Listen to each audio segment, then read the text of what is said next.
ఓం శ్రీ మాత్రే నమః. శ్రీ శివాయ గురవే నమః. యఃకర్త జగతాం భర్త సంహర్త మహసాం నిధి ప్రణమామితమాదిత్యం బహిరంతస్తమోపహం. వీక్షకులకు నమస్కారం. నేను మీ దేవులపల్లి రామకృష్ణ శాస్త్రి, ఆర్కే మాతృశ్రీ తెలుగు జ్యోతిషపరమైన యూట్యూబ్ ఛానల్. ఇప్పుడు జూలై నెల 21వ తేదీ నుండి జూలై నెల 27వ తేదీ వరకు గల గ్రహ స్థితిగతులని ఒకసారి పరిశీలన చేద్దాం. కర్కాటక రాశిలో సూర్య శుక్రగ్రహాలు, సింహరాశిలో బుధగ్రహం, కన్యా రాశిలో కేతుగ్రహం, ధనస్సు రాశిలో చంద్రగ్రహం, అలాగే కుంభరాశిలో శనిగ్రహం వక్రస్థితి, మీనరాశిలో రాహుగ్రహం,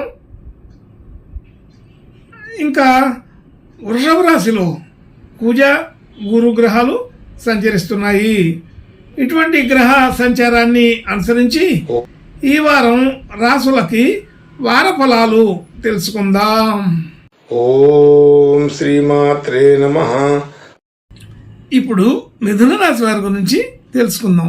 మిథున రాశి వారికి రాశి నుండి 2వ స్థానంలో రవి శుక్రగ్రహాలు, 3వ స్థానంలో బుధగ్రహం, అలాగే 4వ స్థానంలో కేతుగ్రహం, 7వ స్థానంలో చంద్రగ్రహం, 9వ స్థానంలో శనిగ్రహం వక్రస్థితి, 10వ స్థానంలో రాహుగ్రహం, 12వ స్థానంలో కుజ గురుగ్రహాలు సంచరిస్తున్నాయి. ఇటువంటి గ్రహ సంచారాన్ని అనుసరించి ఈ వారం ఈ మిథున రాశి వారికి కొంత మిశ్రమ ఫలితాలు కనబడుతున్నాయి.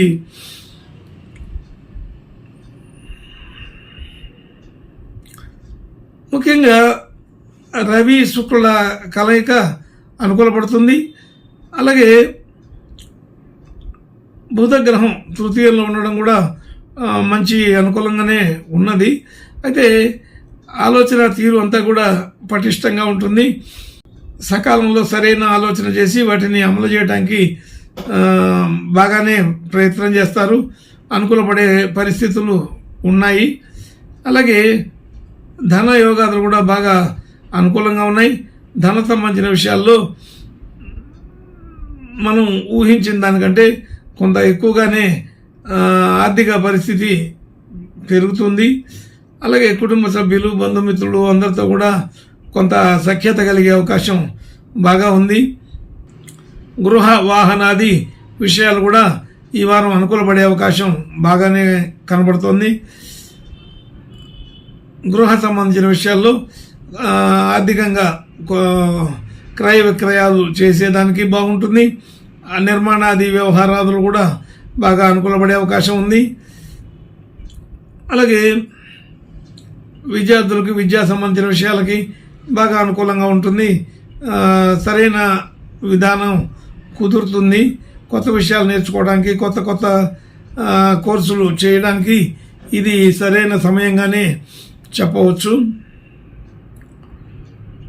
అలాగే ఆర్థికపరమైన రుణ సంబంధించిన విషయాల్లో కొంత అనుకూలత పెరుగుతుంది.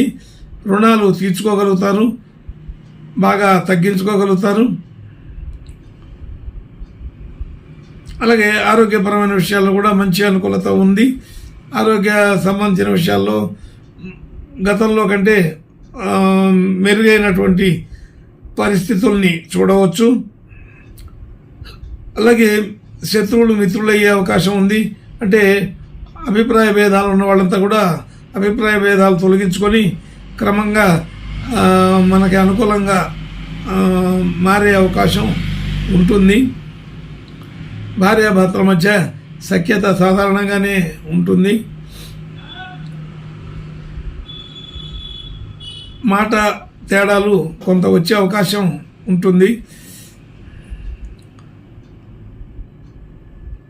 మాట తీరులో కొంచెం జాగ్రత్తగా చూసుకోవాలి. మాటకు మాట పెరిగే అవకాశం, మాటలతోటే కొంత ఎక్కువగా విభేదాలు కలిగే అవకాశం ఉంటుంది. అలాగే మనం కొత్తగా ఏదైనా డిపాజిట్లు పెట్టుబడులు పెట్టాలంటే ఇది సరైన సమయం కాదు, అంత అనుకూలత అయితే లేదు. కానీ అప్పటికి ప్రయత్నం చేసేవాళ్ళు ఉంటారు. అలాగే షేర్ మార్కెట్ లాంటి వాటిలో కొంత కుదరవచ్చు, కానీ అంత పూర్తి నమ్మకంగా చేయగలిగినటువంటి పరిస్థితి అయితే లేదు. ఆర్థిక విధానాలు కొంత మెరుగుపడే అవకాశం అయితే ఉంటుంది. భాగ్యస్థితి కొంత వృద్ధికరంగానే ఉన్నది. ఆర్థికపరమైన విధానాలు చేతిలో కనపడకపోయినప్పటికీ ఆర్థిక ఆస్తిపాస్తుల వ్యవహారంలో కొంత విలువలు గట్టిగా పెరిగి కనబడుతూ ఉంటాయి. అలాగే ఉద్యోగ వ్యవహారాది, వృత్తి ఉద్యోగము, వ్యాపారాది విషయాలలో మంచి అనుకూలత ఉంటుంది. అయితే గట్టిగా ప్రయత్నం చేసే వాళ్ళకి విజయం సాధించే అవకాశాలు పెరుగుతాయి. అయితే ఆ విధానం కొత్తగా ప్రయత్నం చేసే వాళ్ళకు వృత్తి ఉద్యోగ వ్యాపారాది విషయాల్లో కొత్త ప్రయత్నాలు ఫలిస్తాయి. మార్పులకి పెద్దగా అవకాశం లేదు. అయినప్పటికీ కూడా వృత్తి ఉద్యోగ వ్యాపారాది విషయాల్లో కొన్ని మార్పులు కోరుకునే వాళ్ళు ఉంటారు. అలాంటి ఆలోచనలు కలుగుతూ ఉంటాయి. అయితే ఉన్న వృత్తి ఉద్యోగ వ్యాపారాది విషయాల్లో మాత్రం కొంత సాధారణంగా ఉంటుంది. అంటే పెరుగుదల తరుగుదల లేకుండా సాధారణ పరిస్థితుల్లో గడిచిపోతూ ఉంటుంది. అలాగే ప్రయాణాలు చేయవలసి వస్తుంది. తీర్థయాత్రలకి వెళ్ళటానికి అవకాశం ఉంది.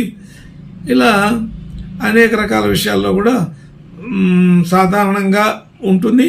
సాధారణం కంటే కొంత ఎక్కువగా ఉండే అవకాశం కూడా ఉన్నది. ఖర్చులు వ్యవహారాదులు సాధారణంగా ఉంటాయి. పెద్దగా ఇబ్బంది పడేంత పరిస్థితులు అయితే ఉండవు. భూమి సంబంధించిన వ్యవహారాదులు ఇప్పుడు చేయకుండా ఉండటం మంచిది. కొత్తగా చేయకుండా ఉండటం మంచిది. అలాగే అన్ని రకాల విషయాల్లో కూడా తొందరపాటు లేకుండా నిదానంగా ఆలోచన చేసుకుంటూ వెళితే ఈ వారం సాధారణంగానే కొంత అనుకూలమైన వాతావరణం కనబడుతూ ఉంది. ఇంకా మంచి శుభలక్షణాలు కలగడం కోసం ఈ మిథున రాశి వాళ్ళు ఈ వారం ఈశ్వరునికి రుద్రాభిషేకం పూజలు చేసుకుంటే బాగా ఉంటుందని తెలుస్తుంది. శుభం భూయాత్. ఓం శ్రీమాత్రే నమః.